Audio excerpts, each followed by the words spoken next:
11月20日，星期四，有識之士東方孝，生日快樂。11月20號發生嘅事係，旅發局年度盛事香港繽紛冬日巡禮喺中環開幕，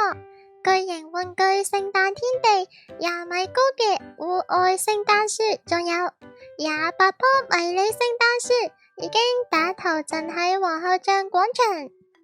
花園展出咗。其中小火車會每隔20分鐘啟動一次，伴隨住呢個嘟嘟嘟嘟嘅汽笛聲就有煙霧效果。另外，聖誕市集入面嘅12間小木屋都會喺之後組成呢個聖誕市集，提供餐飲仲有節日工作坊等等。唔知你今年聖誕有冇已經俾人預定咗，或者諗住做啲乜嘢呢？今年想對東方孝講嘅嘢係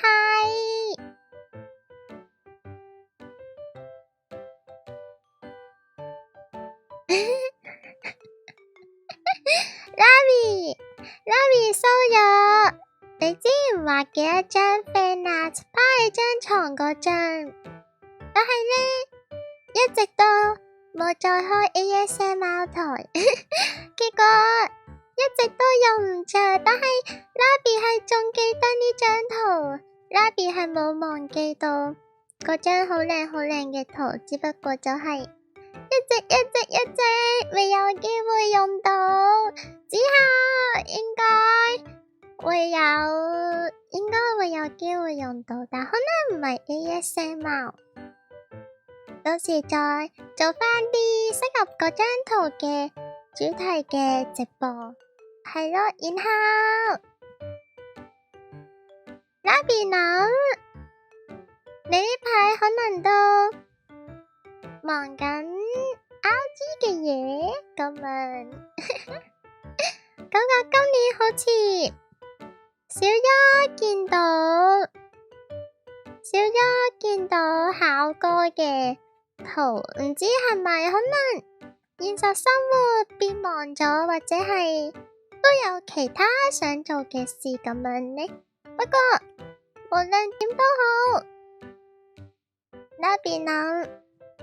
只要你做得開心嘅話就好了。Larry 都好期待今年 RG 考哥會出啲乜嘢。然後不過今年雖然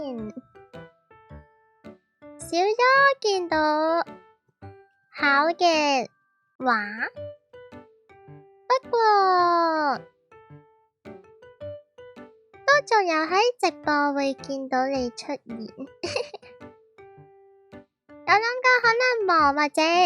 始終你鍾意睇呢個2G 3G 嘅 VTuber 嘛，就有諗可能今年會好少見到咁樣，不過都